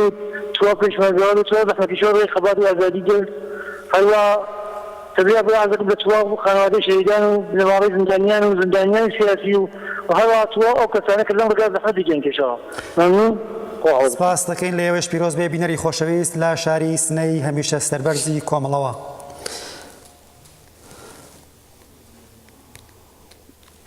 بەڵێ هەروە کە ئاماژەمان پێدا پەیامێکی زۆر هاتووە کە من لێرەدا ناوەناوە بۆ ئێوە خۆشەویستانی دەخوێنمەوە. بینەرێک لە شاری سەردەشتەوە دەڵێ ڕۆژی کۆمەڵە لە هەموو لایەک پیرۆز و هیوادارم ئەم ڕۆژە بکەین بە ڕەمزی سەرکەوتن و هێمای پێداگری لە مافەڕەوەکانی خەڵکی کوردستان و وەدیهاتنی دیمۆکراسی و ڕزگاری وڵات و نیشتمان لە سێبەری کۆمەڵەدا پێناسە بکەین. ئەو ڕۆژە لە ئێوە و لە سەرجەم خەڵکی کوردستان پیرۆز بێت و ڕێگای مهندس کاک حەمەحسێنی کەریمیش بەردەوامە. هاوڕێیانی حەوزەی شەهید ئارام لە شاری سنەی خۆشەویستەوە پەیامێکی کورتیان نردووە کە من لێرەدا دەخوێنمەوە. ڕۆژی کۆمەڵە کە ڕۆژی چەوساوەکانە، ڕۆژی مقاومەت و فیداکاریە، ڕۆژی کۆمەڵە ڕۆژی سەرکەوتنە شانازی ئەەکەین کە کۆمەڵین ڕۆژی کۆمەڵە لە هەموو لایەک پیرۆز بێت. پێشمەرگەدێرینەکانی شاری مەریوان و ناوچەی مەریوانیش پەیامێکیان نردووە کە من لێرەدا دەقی پەیامی ئەو خۆشەویستانەتان بۆ دەخوێنمەوە. ئێمە کۆمەڵێک لە پێشمەرگەدێرینەکانی کۆمەڵە لە ناوچەی کۆماسی سەرشی و بەشی خاومیراوە لە مەریوان وێڕای ئەوەی سەردانی زرێبارمان کرد بە بۆنەی 26 ڕێبەندان پەیمانی خۆمان لەگەڵ بیر و باوەڕی پۆلانی شەهیدە سەربەرزەکانەوە دووپات دەکەینەوە. هەردەم ئامادەین بۆ درێژەدانی خەباتی خۆمان لە ناو ڕیزەکانی کۆمەڵە. زۆر خۆشمان بە بەختەوەر دەزانین کە چلۆن نەسلی نوێی خەبات کار لەژێر فەزای ئەمنیەتی شار و گوندەکانی کوردستان بە دروشم و شعارەکانی کۆمەڵە ڕازاندووەتەوە کە بەحەق بوو نەتەمایە دڵخۆشی خەڵکی کوردستان بە جۆرێک ئەمڕۆ سەر بە هەر شوێنێک و لایەکدا دەکەی باسی چالاکی تەبلیغی لایەنگرانی کۆمەڵەیە و لە لایەکی تریشەوە دڵڕاوکەی خصوصە ناو هێزە سەرکوتگەرەکانی کۆماری ئیسلامی و ئیسلامی جەهل و نەزانی بە جۆرێک کە شەوانە بەلیباسی شەخسی ماشینی وانتبار و نەیسان خەریک گەشتدان بەو هیوایە کە هەمیشە سەرکەوتوو بن لە چالاکیەکانی خۆیاندا. هەر بەو بۆنەوە سپاسی و پێزانینی خۆمان ئاراستەی هەموو چالەکانی نهێنی کۆمەڵە دەکەین و سڵاو دەنێرین بۆ 26 ڕێبەندان ڕۆژی کۆمەڵا هەر شکاوە بێت ئاڵای سووری کۆمەڵا پێشمەرگە دێرینەکانی ناوچەی مەریوان 25 ڕێبەندانی 1394 هەتاوی. دڵسۆزانی کۆمەڵا لە گوندی سەرهویەی ناوچەی ژاوەرۆ ئەم ئێوارەیە ئاوری 26 ڕێبەندانیان کردوێتەوە بۆ بۆنەوە چالاکی تەبلیغیان بەڕێوە بردووە کە لێرەوە زۆر سپاسیان دەکەین و هیوای سەرکەوتن و بەردەوامی لە خەبات و تێکۆشانیان بۆ بە ئاوات دەخوازین. بینەرێک بە ناوی میم لە تاران سڵاو لە هەموو هاوڕێیانی کۆمەڵا پیرۆز بێت 26 ڕێبەندان میم لە تاران.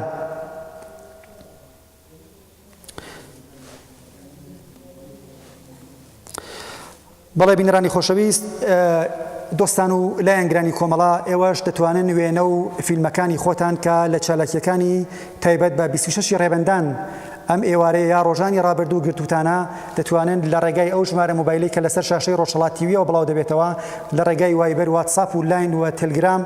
و پەیجی ئێوە ڕۆژهەڵات بە ڕێنووسی کوردی دەتوانن بۆ ئێمە بنێرن کە ئەم شەو یا شەوانی داهاتوو لە بەرنامەکانی تایبەت بە 26 ڕێبەنداندا بڵاویان بکەینەوە. بینەرێکی دیکە دەڵێت سڵاو ئەو کاتتان باش و پیرۆزبایی 26 ڕێبەندان لە سەرجەم خەڵکی کوردستان و بنەماڵەی شەهیدان و زیندانیانی سیاسی پیرۆزبایی دەکەم و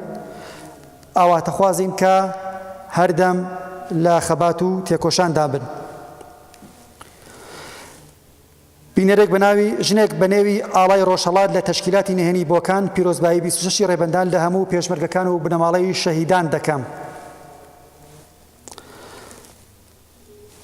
هاوڕێ مەحموو لە شاری شیراز وەکو کرێکارێک پیرۆزبایی 26 ڕێبەندان ساڵڕۆژی ئاشکرابوونی هەڵسوڕانی کۆمەڵا لە ئێوە و لەسەر جەم پێشمەرگە و هاوڕێیانی کۆمەڵا پیرۆز دەکەم و هیوای سەرکەوتنان بۆ باوات دەخوازم ئێمەش لە ئێوە پیرۆز دەکەین کاک مەحموودی خۆشەویست لە شاری شیراز. ئێستاش پەیوەندێکمان لەگەڵا سڵاو لێبێ و ئەو کاتتان باش. بەڵێ فەرموو. بەڵێ فەرموو بینەری خۆشەویست. سلام کاک مختارم کاتێ باش پیرۆزبایی بەرنامە جوانەکە دەکەم و هەروە میوانی بەڕێز کە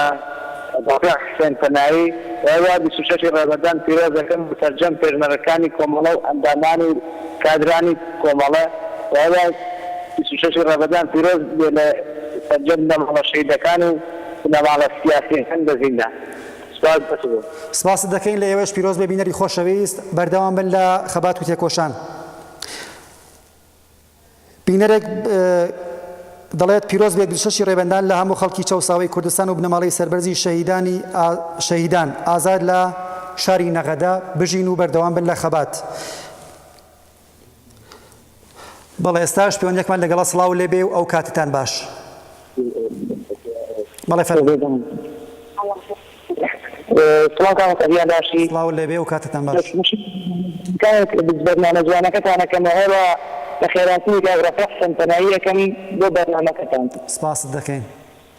پیرۆزبایی 26 ڕێبەندان لەسەر جەم بنەماڵەی شەهیدان و زیندانیانی کورد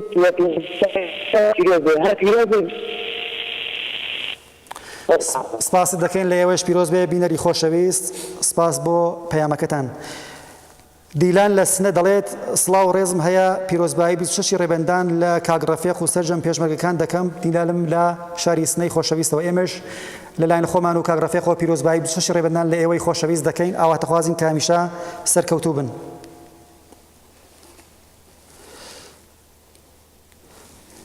بەشێکی بەرچاو لە بینەرانی خۆشەویست پەیامی پیرۆزباییان ناردووە کە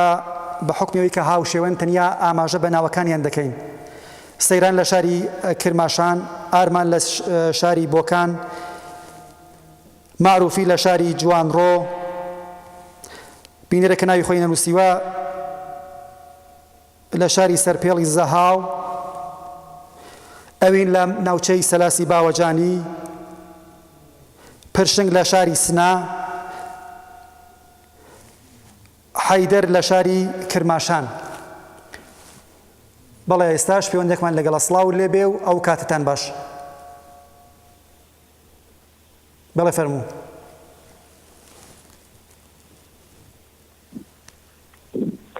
سلام کاک مختارم کاتێک باش سڵاو لێبێ ئەو کاتتان باش دەخێراتنی دوانە بەڕێزەکەت کات بەفێق حسێنتەقایی سپاس دەکەین بۆ بەرنامە جوانەکەت پیرۆزبایی 26 ڕێبەندان و ئاشکرابوونی کۆمەڵە لە هەموو ئەندام و پێشمەرگەکانی کۆمەڵە و هەروەها لە زیانە سیاسیەکان لە ماڵە شەهیدەکان دەکەم هەمیشە هەر گەشاو بێ ئاڵای سووری کۆمەڵە سپاس دەکەین لەوەش پیرۆز بێ و شەوێکی خۆش بینەرێک بە ناوی وریا لە تاران دەڵێت بژی کۆمەڵا پیرۆز بێ 26 ڕێبەندان بینەرێکی دیکە دەڵێ ڕۆژی کۆمەڵا پیرۆز بێت لە پێشمەرگە و ڕەهبەری و مردمەی کوردستان هەوادارانی کۆمەڵە لە مەحەلەی فەرەجە و شارێکی مەولەوی شاری سنەی خۆشەویست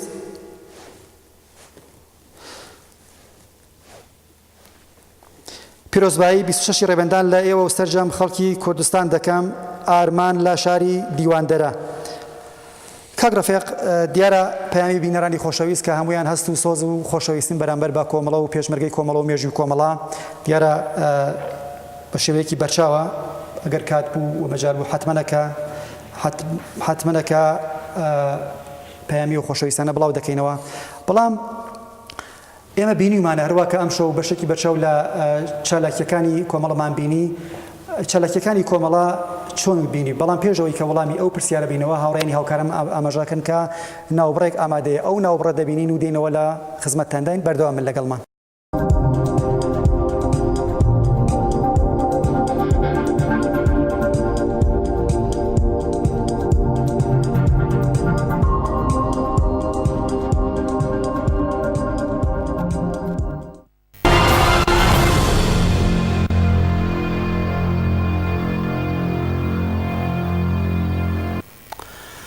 بەڵێ خۆشەویستان بینەری بەرنامەیەوە ڕۆژهڵاتن کە بەرنمەیەکی تایبەتە بە 26 ڕێبەندان ساڵڕۆژی ئاشکرابوونی هەڵسوڕانی کۆمەڵە کە ڕەفیق پێشەوەی کە وەڵامی پرسیارەکە بینەوە ئەم پەیامە دەخوێنەوە بە ئیجازەت کۆمار وەچیای سیسێر پەیامی هاوبەشی تەشکیلاتی حەدەکا و کۆمەڵە لە ڕابەت بە بۆنەی 26 ڕێبەندان ڕۆژی کۆمەڵە لە هەموو پێشمەرگەکانی کۆمەڵە و خەڵکی کوردستان پیرۆزبایی دەکەین تەشکیلاتی کۆمەڵە و حەدەکا سپاس بۆ پەیامەکەیان فەرموو کاک ڕەفیق ڕێز و سڵاوم هەیە بۆ ئەو ئازیزانەیە کە تەماسیان گرت و محەبەتیان کرد چاویان ماچەکەم و هیوادار بەسەر کەوتوو بن وەکو دەبینین فعالیتەکانی کۆمەڵە لە 26 ڕێبەندان ئەوە ماوەی کە ماوەی چەند ڕۆژێکە لە تەلەڤیزیۆنی ڕۆژهەڵاتەوە بڵاو دەبێتەوە کە بووە بە جێگای دڵخۆشی و دڵگەرمی بۆ خەڵکی کوردستان بەڵام ئەو چالاکیانە خەڵکی کوردستان لە هەموو شوێنێک بە کەسێک باشترەزانن کە لە بارودۆخێکە فعالینی نهێنی ئێمە لە شار و دێهاتەکانی کوردستان هەڵە سۆڕن و فعالیت دەکەن ئەمیژە بینیدا کە پۆلیسی ئەمنیەتی و هێزە داگیرکەرەکانی کوردستان بە هەموو هێز و توانی خۆیانەوە هەوڵیان داوە کە پێش بە مراسم و پێش بە جموجۆڵی لاوان و ڕێخستنە نهێنیەکانی ئێمە بگرن بۆ ئەوەی نەتوانن فعالیتەکانی 26 ڕێبەندان بە ئەنجام بگەێنن دەبینین خۆشبەختانە لە سەر تاسەری کوردستان هەر لە ورمێ حتا کرماشان لە جوانڕۆ لە ڕەوانسەر لە شاری سنە لە مەهابا لە مەریوان لە سەر تاسەری کوردستان ئەو وێنە و ئەو فیلم و ئەو خەبەرانە کە لاوان و کچان و کوڕانی خوێنگەرمی کوردستان کە لە سەنگەری شارن بە شێوەیەکی سەخت و سەخت کوشانە بەڕاستی خەریکی فعالیتن بۆ کۆمەڵە کە ئەوە جێگای سپاسە هیچ وشەیەک ناتوانێت بەڕاستی پڕبەپێستی دەستخۆشانە بێ بۆ ئەو ڕەفیقانەی کە لەناوە فعالیتەکەن تەنها ئینسان دەتوانێت ئەوە لە دڵی دەرونی خۆی وا بەیانکە کە ڕێخستەکانی ئێمە جێگای هومیدن نەک بۆ کۆمەڵە جێگای هومید و هیوان بۆ خەڵکی کوردستان ئەو خەفەقانە دەبێت بشکێت ئەو داگیرکەرە دەبێت خەوی بزڕێت ئەو هێزەکە لە کوردستانە دەبێت ئەو بترسێت من زۆر جار ئەوم باس کردو کاک مختار هەتا بۆ جەولەی پێشمەرگانەی خۆشم باسم کردوتومە ئەوەی دەبێت بترسێت لە کوردستانە ئەو منداڵەیە کە لەو سەری ئێرانەوە هاتووە بە چەکەوە لە کوردستانە خەریکە نیگابانیەدا لاوی کورد و کچ و کوڕی کورد نابێت بترسن خۆشبەختانە تەشکیلاتی نهێنی کۆمەڵە زۆر شجاعن زۆر تێکۆشەرن زۆر شۆڕشگێڕن و ئەوانن کە دڵی کۆمەڵایان لە کوردستانە ڕاهێشتووە تو دەبینیت ڕۆژانە چەندە بەگڕوتینەوە خەبات دەکەن ئەگەر بیانیشگرن ئەگەر هیچلیان بدەن ئەگەر هەروەی کە ئێستا دەبینین هەرکو چەلەکیەکانی هاوڕێیانی تشکیلاتی نهێنی کۆمەڵەیە کە لە ناوخۆی کوردستان لە ڕۆژهەڵاتی بڵاو دەبێت بێگومان جا بێجگە لەوەش ئەو شێوازەی کە هەڵیە بژێرن بۆ تەبلیغات کە چەندە گرینگە شێوازهایەکی نوێ و مدرن ئیسفادەی لەکەن ئەو فشفشەکە لە شارەکانە ئەیتەقنن ئەو زۆر جێگای دەستخۆشیە خەڵک ئیحساسێکی هیوا ئەبینێت لەو چالاکە و لەو فعالیتانە ڕەنگە بێجگە لە ڕێخستنەکانی خۆشمان بنێهێنی حەقە ئەوەش بوەترێت لە کەناری ئەم بەحسەوە کە کۆمەڵێکی عەزیمی خەڵک خۆبەخشانە فعالیتەکەن بۆ کۆمەڵە ڕاستەوخۆ ڕەنگە وەسڵ نەبوو بێتن بە کۆمەڵەوە بە تەشکیلاتەکانی کۆمەڵەوە بەڵام هەستی و دڵیان لە لای کۆمەڵە بووە و ڕەنگە پوششیش نەدرابێت لە ڕسانەکانی کۆمەڵەوە ئەو فعالیتەی ئەوان زۆر جار ئێمە بەرخوردمان کردووە هەر بۆ نمونە ساڵی پاڵ ئێمە لە سەرشیوی مەریوان و لە سەرشیوی سەقزە دەیان دێهات گەڕاوی لە دێهاتەکانە فعالیتیان کردووە بەخسەر دار و دیوارە و نووسیان لە دەرەهەوان و لە چەندین ئاوایی ئاواکەوانە پێشووتر کۆمەڵە مەقڕی بووە لێنە کە ئەوانە لاوانی ئەو دیاتانە لاوانی ئەو منتەقانە ڕۆیشتون و لەسەر دیوار و لەسەر شاخەکانە ئاگریان کردوێتەوە بەڵام متەئەسفانە ڕەنگە ئەو ئەبزار و ئەو کەرەستیان نەبوو بێت کە ئەو فیلم بوو ئەوانە پوشش منعکس بکەنەوە بە ڕسانەکانی ئێمە بۆیە حەقە بەڕاستی سپاسی یەکە بە یەکەی ئەو عازیزانە بکەیت و دەستیان بگۆشین و هیوادارین ئێوە وەسڵ ببن و لە ڕێخستنێکی وەسڵ ببن بە ڕێخستنەکانی ئێمەوە کە بتوان وزە و تینتان بە شێوەیەکی سیستماتیک بچێ بە گژی هێزێکی داگیرکرد بچێ بە گژی کۆماری ئیسلامیە کە بەڕاستی بەو شعارێک کە ئەینووسن ڕەنگە خەتی ناخۆش بێت ڕەنگە جاری وا هەیە شکستە بێ بە قەو دیوارەکەەوە زۆر جار ئیراد گیراوە لەوانە وتوانە چۆنە ئەوە بەڵام ئەوە زۆر با ئەرزشە ئەوە لەکوێ ئەیکات ئەوە لە چه فەزایکە ئەیکات خەڵکی وا هەیە کە لەگەڵ احترام مابووی لەگەڵ زۆر ڕێز مابووی خۆی بە تێکۆشەر ئەزانێ بەڵام لەو سەرسەردینیا و دانیشتووە ڕەنگە ئەوە نەبینێ کە بەچە هەست و بەچە مەترسیکەوە دەڕوات و ئسپریک پیاکە بەسەر دیوارەکەەوە بنووسێت بژی کۆمەڵە ئەمە زۆر مهمە ئەمە لە خەباتی ئێمە دەبێت بیبینین دەبێت لەمسی بکەین و بە بەشێکی عەزیم لە خەباتی بزوتنەوەی حەقخوازانەی خەڵکی کوردستانی ڕۆژهەڵات ڕفیق دێمە وڵات لەسەر با و بارودۆخ ئەمنیەتی کە لە جۆرەکان وتەکان تا ئاماژە پێکرد لەسەر وشە قسەکەی بزانین لە چ بارودۆخێکی ئەمنیەتیدا هاوڕێیان و تێکۆشەرانی کۆمەڵە ئەو چالاکیانەی کە ئێستا دەیان بینین لە ڕۆژهەڵاتەوە بڵاو دەبێتەوە ئەنجام داوە بەڵام لێرەدا پەیامێکی زۆر هاتووە لەلایەن بینەرانی خۆشەویستەوە کە ناوەنەوە دەیان خوێنمەوە بینەرێک پێشەوەی کە بەڵێ پەیوەندێکمان لەگەڵا سڵاو لێبێ و ئەو کاتتان باش فەرموو بەڵێ فەرموو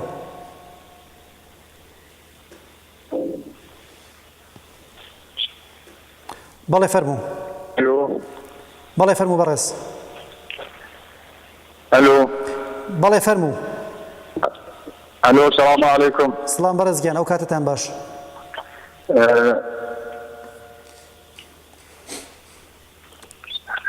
دەنگت بڵاو دەبێتەوە فەرموو ئەلۆ سەلام عەلەیکوم شەوتان بەخێر سەلام دێرمە خدمەت مێمانە بەڕێزەکەدان ئاغای حوسێن پەنایی 26 ڕێباندان تەبریکیشم و تەمام حزب کۆمەڵە من لە کرماشانە و مزاحمدان بووم 26 ڕێباندان تەبریک و خاڵی شەهیدان کۆمەڵە و تەبریکیشم و خانوادەی محتەرەم زندانی لە سیاسی و الخصوص پێشمەرگەکان قەهرەمان کۆمەڵە لە طرف چەند کەسێکە و لێرە ئەگەر ئەمکان دیرێ بەڵێ فەرموو ئەگەر ئەمکان دیرێ هاوکاری لە عەزیزدان سپارێک بێنە خدمەت بکەین وەگەریان تەمەت هەرچی من چەند کەسی دیری من لە کوردستانی کرماشانە و توان پەیوەندی بکەن و تەشکیلاتەکەدانە و لە قڕێل و دیەقێل دیریم لێرە لقهرماني العزيز أوانيش ولا طرفداري له دوستاري لحزب سپاس دەکەین بینەری خۆشەویست ئەو ژمارەی کە لەسەر بەڵێ شەودان خۆش خدا نگهدار سەر چاو شەوێکی خۆش لەوەش پیرۆز بێ 26 ڕێبەندان ئەو ژمارە موبایلەی کە لەسەر شاشەی ڕۆژهەڵات تیوی دەبینن دەتوانن پەیوەندی پێوە بگرن و ویا داوا لە هاوڕێنی هاوکارم دەکەم کە ئەگەر ماوی لەسەر هێڵ ژمارەی پەیوەندیت پێ بدەن و لەگەڵ ئێمە پەیوەندی بگرە و ئەو ژمارەش کە لەسەر شاشەی ڕۆژهەڵات تیوی دەبینی ژمارەی زاگرۆزە. کاک ڕەفیق بەئیجازە من چەند پەیام بخوێنمەوە پێشەوەی کە بینە ستودیۆ کاوان لە مەریوان وەکو پێشمەرگەیەکی دێرین پەیوەندی پێوەگرتین کە دەڵێت بە بۆنەی 26 ڕێبەندان ڕۆژی کۆمەڵا گەرم و گەشتین پیرۆزبایی خۆم بە بەشێکی بەرچاو لە پێشمەرگە دێرینەکانی ناوچەی مەریوانتان پێشکەش دەکەم کۆمەڵا هیوا و ئومێدی ئێستا و داهاتووی ئێمە و سەرجەم خەڵکی چەوساوە و هەژاری کوردستانە پیرۆز بێ 26 ڕێبەندان ڕۆژی کۆمەڵا سەرکەوێت خەباتی ڕەوامان. ئەوین دەڵێت پیرۆزبایی 26 ڕێبەندان لە سەرجەم لایەنگرانی کۆمەڵا و هەروەها کاک ڕەفیقی بەڕێز دەکەم هیوای سەرکەوتنە بۆ باوات دەخوازم ئەوین لە شاری مەریوان.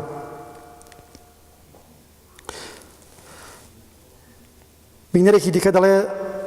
پیرۆزبایی 26 ڕێبەندان لە ئێوە و سەرجەم کۆمەڵانی خەڵکی کوردستان دەکەم.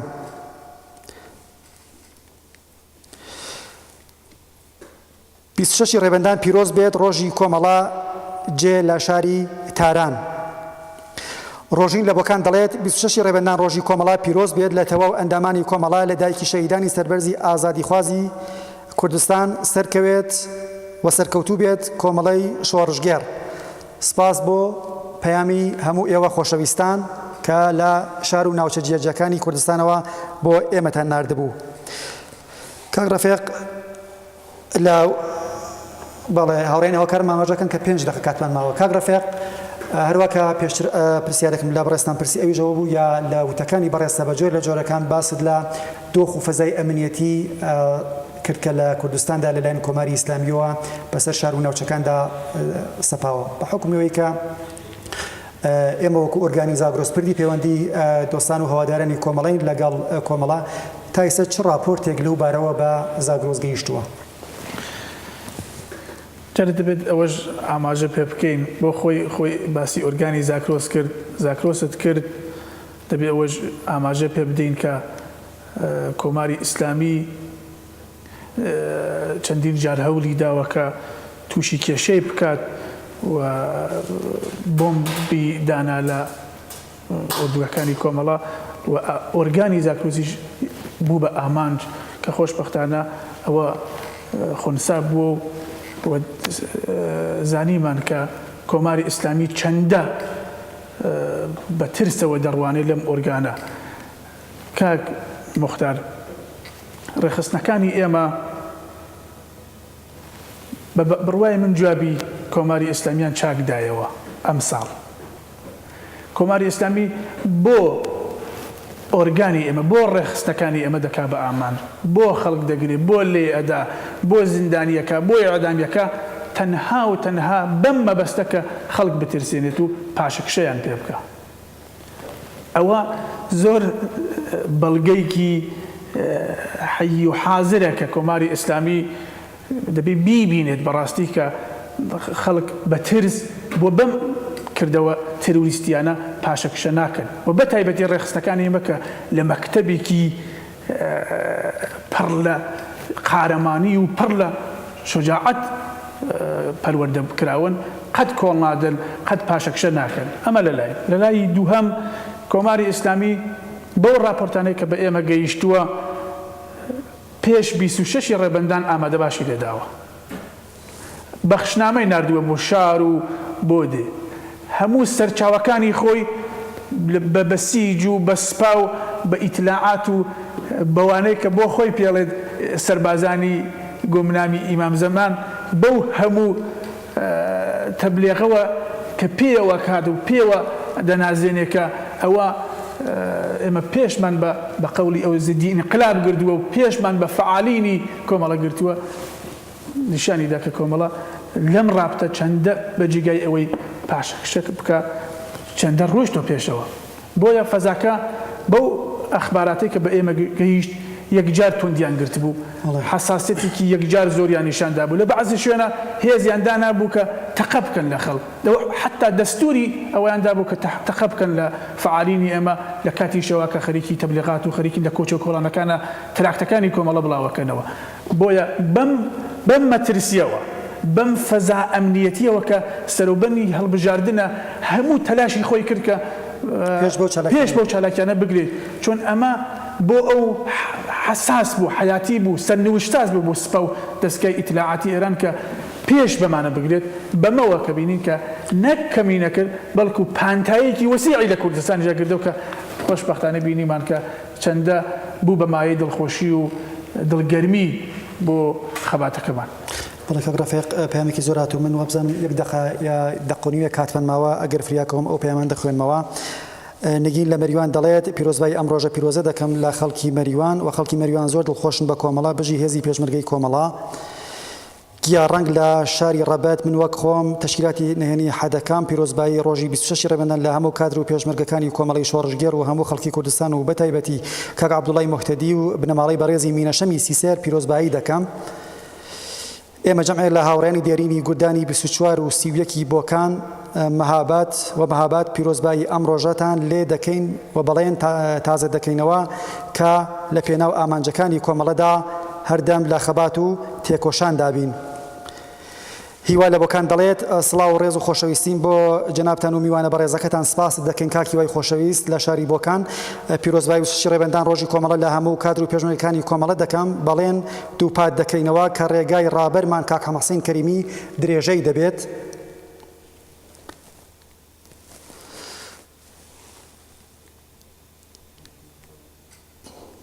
بەڵێ ئاژوان لە بۆکان دەڵێت پیرۆزبایی 26 ڕێبەندان لە هەموو کوردانی دڵسۆز و سەرجەم هاوڕێیانی کۆمەڵا پیرۆز دەکەم و یەکێ لە بینەرانی خۆشەویست دەڵێت من دروشمی ئەوەم بیست بوو کە کۆمەڵە ژیلەمۆی بن ئاگردانە بەڵام لە ڕۆژانی ڕابردوودا ئەو ڕاستیەم پێ سلمێنرا کە بەڕاستی کۆمەڵە ژیلەمۆی ژێر خۆڵەمێشە بەو چالاکیانەی کە هاوڕێیان و دڵسۆزانی کۆمەڵا لە هەموو شار و ناوچەکانی کوردستان بەڕێوەیان بردووە. ئاکۆ 55 لە قەڵاشێخان دەڵێت دەستخۆشی لە بەرنامەکەتان دەکەم و هیوادارم سەرکەوتوو بن 26 ڕێبەندان لە سەرجەم خەڵکی کوردستان پیرۆزبایی دەکەم. بەڵێ بینرانی خۆشەویست بەم شێوەیە گەیشتینە کۆتایی بەرنامەی تایبەت بە 26 ڕێبەندانی ئەم شەومان. جارێکی دیکە لەلایەن خۆم و سەرجەم هاوڕێ و هاوکارانم و سەرجەم هاوڕێیانی کادر و پێشمەرگە و لە سەرجەم هاوڕێیانم لە ڕیزەکانی کۆمەڵەوە پیرۆزباییەکی گەرم و گۆڕ پێشکەش بە ئێوە خۆشەویستان کۆمەڵانی خەڵکی کوردستان ژنانی خەباتکار لاوانی خەباتکار کرێکاران و زەحمەت کێشان مامۆستایان و سەرجەم چین و توێژەکانی کوردستان پیرۆز دەکەم و ئاواتەخوازم هەردەم لە خەبات و تێکۆشان دابن و هەروەها دەستخۆشی و ماندوونەبوونیەکی زۆر لە هەموو ئێوە چالاکان و ئەندامان و هەڵسوڕاوانی نهێنی کۆمەڵا لە سەرجەم شار و لادەکانی کوردستان دەکەم و ئاواتەخوازم کە هەردەم لە خەبات و تێکۆشان دابن و بەو شێوەیە کە لە ڕۆژانی ڕابردوودا بینیمان بوێرانە و چاونەترسانە هەر لە جنوبی کوردستانەوە تا شماڵی کوردستان ئێوە بە کۆماری ئیسلامیتان سلمان کە بە زەبری چەک و تانک و تۆپ و ئیعدام و سەرکۆت ناتوانێت پێش بە ورەی خەباتکارانەی ئێوە بگرێت تا بەرنامەی داهاتوو هەر شاد کامەران و بەختەوە بژین و وەسپاس بۆ کاک ڕەفیق حسەین پەنایشکە ئەم شەو میوانی بەرنامەکە بوو. هەر شاد کامەران و بەختەوە بژین ماڵاوە. ڕەفیقمان و نەبی.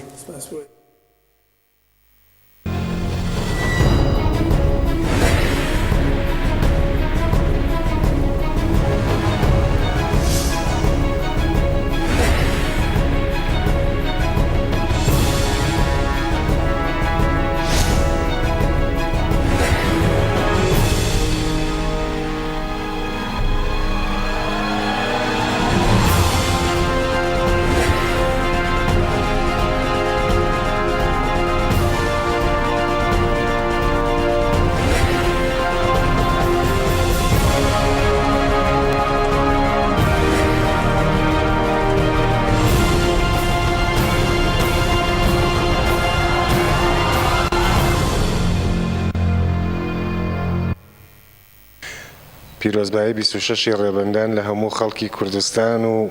خانەوادەی شەهیدان و زیندانیانی سیاسی و پێشمەرگە قارەمانەکان و ئەندام و کادر و سەرکردایەتی کۆمەڵەیەکەم هیوادارم ساڵێکی پڕ لە خۆشی بێت و بتوانین مەراسمی 26 ڕێبەندانی ئایندە لە کوردستانی ئازادا بگرین. هیوای سەرکەوتن بۆ هەموو لایەک. منش بەش بەنەوەی خۆم 26 ڕێبەندان لە هەموو کادر و پێشمەرگانی کۆمەڵە پیرۆزبایی دەکەم بەتایبەت بنەماڵەی سەربەرزی شەهیدان زیندانیانی سیاسی. پیرۆز بێت 26 ڕێبەندان ساڕۆزی ئاشکرابوونی خەباتی پڕ لە شانازی کۆمەڵە ئەو ڕۆژەی وا هێزێک وەکو کۆمەڵە بۆ لە ناوبردنی هەموو چەشنە چەوساندنەوە و هەموو چەشنە نەعەداڵەتیەک لە کۆمەلگای کوردستانە خەباتی عەلەنی خۆی بەرپا کرد. ئەو ڕۆژە ڕۆژێکی مێژوویە بۆەوەی کە خەڵکی کوردستان ئاشنا بوون بە مافەکانی خۆیان بە مافە ڕەواکانی خۆیان. لەو ڕۆژە بوو کە کوردستان سەحنەیەکی نوێ بەخۆی بینی بۆیە کە بزوتنەوەیکی چەپ بزوتنەوەیکی نوێ خواست هاتە نێو ئەو کایەی سیاسیەی ئەو کاتەوە و تا ئێستاش بەردەوام بووە. هەر بۆیەش پیرۆزبایی خۆم ئاراستەی هەموو بنەماڵەی سەربەرزی شەهیدان دەکەم، بنەماڵەی زیندانیانی سیاسی، هەموو ئەو لاوەتی کۆشەرانەی وا خۆیان بە هێزی پێشمەرگەی کۆمەڵەوە و ئەو بزوتنەوە گرێداوە. پیرۆز بێت 26 ڕێبەندان ڕۆژی کۆمەڵە. 26 ڕێبەندان ڕۆژی ئاشکرابوونی کۆمەڵە لە هەموو بنەماڵەی شەهیدان و بنەماڵەی سیاسیان و کەمەندامان و ژنانی ڕۆژهەڵات پیرۆزبایی یەکەم هیوادارم ساڵێکی تر لە کوردستانێکی ئازاد و سەربەرزا جەژنی 26 ڕێبەندانی خۆمامەگرین. پیرۆزبایی 26 ڕێبەندان لە خانەوادەی شەهیدانی کۆمەڵە و لە زیندانیانی سیاسی لە بەشی نهێنی ئەوانەی لە بەشی نهێنی کارەکەن و لە خەڵکی ڕۆژهەڵاتی کوردستان ئەندامان پێشمەرگەکانی کۆمەڵە لایەنگرانی کۆمەڵە پیرۆز بێت. هیوادارم خەڵکی ڕۆژهەڵات کۆمەڵە بە مڵکی خۆیان بزانن کۆمەڵە مڵکی ئەوانە بێنە ناو ڕیزەکانی کۆمەڵە و پەیوەست بن بە کۆمەڵەوە. دەستی ئێوە خۆش بێ و لە ئێوەش پیرۆز بێت. 26 ڕێبەندان ساڕۆژی عەلەنی بوونەوەی تشکیلاتی کۆمەڵە پیرۆزبایی دەڵێم لە سەرجەم کادر و ئەندامان و پێشمەرگەکانی کۆمەڵە لە بنەماڵەی شەهیدان زیندانیانی سیاسی و هەموو ئەو کەسانەی کە ڕۆژێک لە ڕۆژان لە کۆمەڵەدا خەباتیان کردو چ وەکو تشکیلاتی مەخفی و چ وەکو تشکیلاتی عەلەنی. 26 ڕێبەندان ڕۆژێک بوو کە بە جانبەختکردنی کاک حەماسێنی کەریمی کە خۆی پێشەنگ بوو لە پێشەوەی خۆپێشاندانی خەڵک بوو بە دژی ڕژیمی پاشایەتی کۆمەڵە عەلەنی بووەوە و هاتنی کۆمەڵە بۆ گۆڕەپانی سیاسی و ئاشکرابوونی کۆمەڵێک فەرهەنگی نوێ کۆمەڵێک سیاسەتی نوێی هێناکە بێگومان وەکو ئەستێرەیەکی پرشەنگدار ئەو سیاسەتانەوە فەرهەنگی نوێیانە دەدرەوشێنەوە. من جارێکی تر پیرۆزبایی دەڵێم و هیوادارم بەو ئامنج و ئەو هەدەفانەی کە کۆمەڵە هەیە لە کوردستان پێی بگات و حەولەکانی بۆ بەرەو پێشبردننی سیاسەتەکانی بە ئامانج بگات بۆ ئەوەی کە کۆمەلگایەکی یەکسان کۆمەلگایەکی دادپەروەر و عەدالەتپەروەرمان هەبێت. بە سپاسەوە و دیسان پیرۆزبایی دەڵێم. 26 ڕێبەندان ڕۆژی کۆمەڵە پیرۆزبایی لە بنەماڵەی شەهیدان زیندانیانی سیاسی کادر و ئەندامان و پێشمەرگە قارەمانەکانی کۆمەڵە دەکەم. وەڵێگەرچی وینە پێشەکەی خێرامای وی تا تەلەڤیزیۆنەکە تاکەری و پێ یێر و ڕسمەیەت ماجار پیرۆزبایی ماچوجە 26 ڕێبەندانی ڕۆ ئەرەمەرزیارە حزب و کۆمەڵی وەشەویستی جەت سەرجەم بنەماڵە شەهیدا کەمەنداما زیندانە سیاسیەکە سەرجەم کادر و ئەندام و پێشمەرگە دیرینەکە و تازەکە کۆمەڵی وەشەویستی پێسە تاکەوە هۆرامی داواکەری جەت سەرجەم گەلی و کوردستان و ڕۆژهەڵاتی بە تایبەت گەنجە وەشەویستەکە کوڕکناچەکە مەخسوسەن ناوچە هۆرامانی دەگاوە نەگەڕنەی بەیا پێوەستی با پەیوەندی کرا بە ڕێزەکە پەرژە شەنازی پێشمەرگایەتی کۆمەڵەیەوە پێدماین قسێژم دووپات کەروە پیرۆزبایی وێم ڕۆ ئەرەمەرزیارە حزب و کۆمەڵی جەت سەرجەم گەلی کوردی لە هەوڵەوە بەخێراتنی کەناڵی ڕۆژهەڵاتی یەکەم بۆ ڕێزگردن لەم یادە و پیرۆزبایی 26 ڕێبەندان لە هەموو خەڵکی کوردستان بە تایبەتی زیندانیانی سیاسی سەرجەم بنەماڵەی سەربەرزی شەهیدان و کەمەندامان ئەوانەی کە لە ژێر فشار و ئەشکەنجەی کۆماری ئیسلامین و پیرۆزبایی دەڵێن بە کادر و ئەندامان و سەرکردایەتی کۆمەڵ.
خەوی دێوەزمەی زران بەرپەبوونی ڕۆژهەڵات ڕۆژهەڵات وەک تاو هەڵات بۆ کوردانی ڕۆژهەڵات مزجێنی شۆڕشیدا بەسەر تاسەری وڵات هەر لە ماکۆ تا ئیران پەیامی ئاشکرا کرد وتی کوردی نەهەستن شاخی نێو شۆڕشە و هات وتی کوردی نەهەستن شاخی نێو شۆڕشە و هات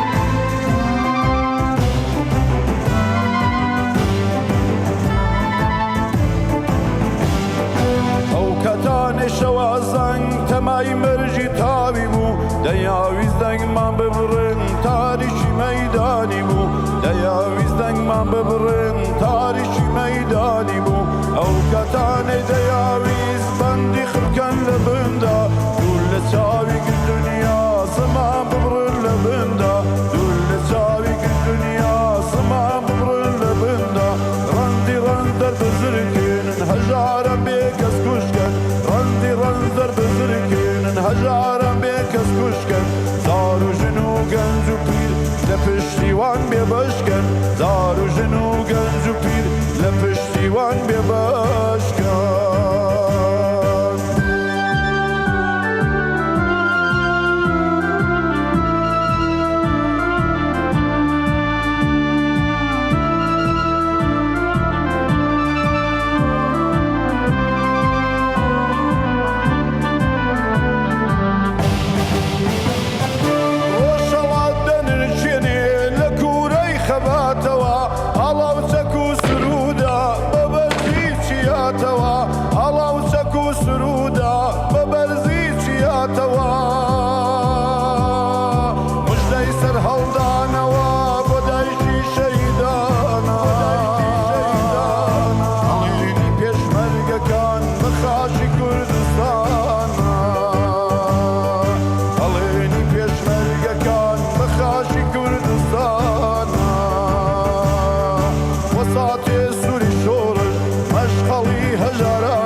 جیلەکان لێکدا بڕن مێژوویەک بفەوتێنن جیلەکان لێکدا بڕن مێژوویەک بفەوتێنن ئەو کەتانەی دەیاویست مەرجی ئاگر ببینن بەچەندی ڕەنگی ساختە لە شاخدامان بەزێنن بەچەندی ڕەنگی ساختە لە شاخدامان بەزێنن لاواز و بێدەگماکەن تا لێمان دڵنیابن لاواز و بێدەگماکەن تا لێمان دڵنیابن شەقام لە شۆڕە شۆڵکەن تاکو فەرمە ڕەوابن شەقام لە شۆڕە شۆڵکەن تاکو فەرمە ڕەوابن